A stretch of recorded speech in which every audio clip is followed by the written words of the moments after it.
لا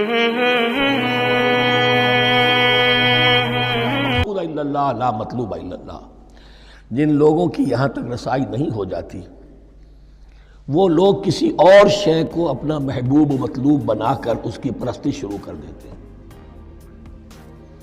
خدا تک نہیں پہنچے، اپنے نفسی کو معبود بنا لیا، جو یہ کہے کر رہے، معبود تو ہو گیا۔ ارأیت من اتخذ الہہ ہواہ، اپنے قوم کو معبود بنا لیا، قوم کی برتری کے لیے اور قوم کی سربلندی کے لیے جانے بھی دے رہے، وطن کو معبود بنا لیا۔ اس حقیقت کو علامہ اقبال نے سمجھا ہے، اس دور کا سب سے بڑا بت وطن ہے۔ اس دور میں میں اور ہے، جام اور ہے، جم اور، ساقی نے بنا کی روش لطف و ستم اور، تہذیب کے آزر نے ترشوائے صنم اور، مسلم نے بھی تعمیر کیا اپنا حرم اور، ان تازہ خداؤں میں بڑا سب سے وطن ہے، جو پیرہن اس کا ہے وہ مذہب کا کفن ہے۔ نیشنلزم، ٹیریٹوریل، وطنی قومیت، وطن کی جے، یہ معبود بنائے بیٹھے۔ تو اب یہاں سنیے، وَمِنَ النَّاسِ، اور لوگوں میں سے کچھ ایسے بھی ہیں مَن يَتَّخِذُ مِن دُونِ اللَّهِ أَندَادًا، جو اللہ کو چھوڑ کر کچھ اور چیزوں کو اس کا مد مقابل بنا دیتے ہیں۔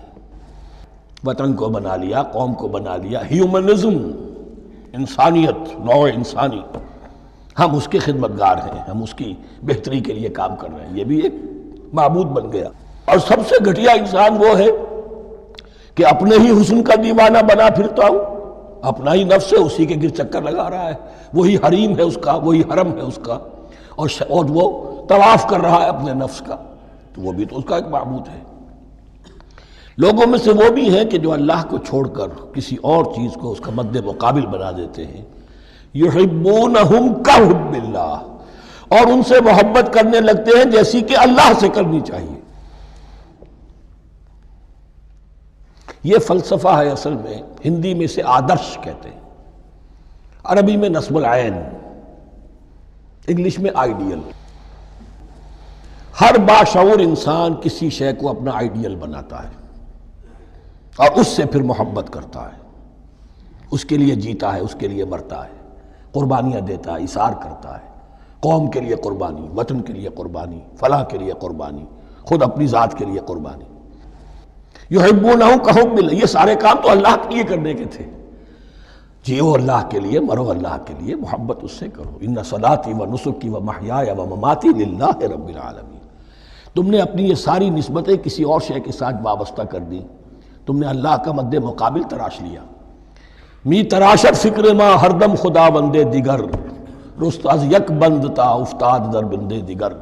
انسان معبود تراشتا رہتا ہے اپنے ذہن سے، اور ان کے لیے محبت کرتا ہے، جانیں دیتا ہے، قربانیاں دیتا ہے۔ وَمِنَ النَّاسِ مَن يَتَّخِذُ مِن دُونِ اللَّهِ أَندَادًا يُحِبُّونَهُمْ كَحُبِّ اللَّهِ، یہ مضمون بھی سورہ حج میں زیادہ واضح ہوگا۔ وَالَّذِينَ آمَنُوا أَشَدُّ حُبًّا لِلَّهِ، پھر یہ لٹمس ٹیسٹ کا لفظ میری زبان پر آ رہا ہے، اور جو لوگ واقعتاً صاحب ایمان ہوتے ہیں ان کی شدید ترین محبت ہوتی ہے اللہ کے ساتھ۔ اگر یہ نہیں ہے، اگر یہ نہیں تو بابا پھر سب کہانیاں ہیں۔ کوئی شے اللہ سے زیادہ محبوب ہو گئی وہ تمہاری معبود ہے، تم نے اللہ کو چھوڑ دیا، چاہے وہ دولت ہی ہے، تائس عبد الدینار و عبد الدرہم، ہلاک و برباد ہو جائے درہم و دینار کا بندہ۔ نام عبد الرحمن ہے، حقیقت میں عبد الدینار ہے۔ دینار آنا چاہیے، حرام سے آئے، حلال سے آئے، جائز سے آئے، ناجائز سے آئے، تو معبود اللہ نہیں ہے، معبود دینار ہے۔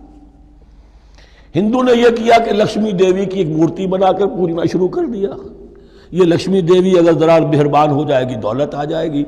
ہم نے کہا ہٹاؤ اس درمیان کے لنک کو، سیدھے ہی دولت کو کیوں نہ پوجو، پیٹرو ڈالر کو پوجو، ڈالر کو پوجو، ترک وطن کرو، ماں باپ کو چھوڑو یہاں سے سکتا ہوا کہ مر رہے ہیں اور کوئی ان کا بیٹا ان کی بیٹی ان کے پاس نہیں، کس لیے؟ ڈالر۔ کون معبود ہوا؟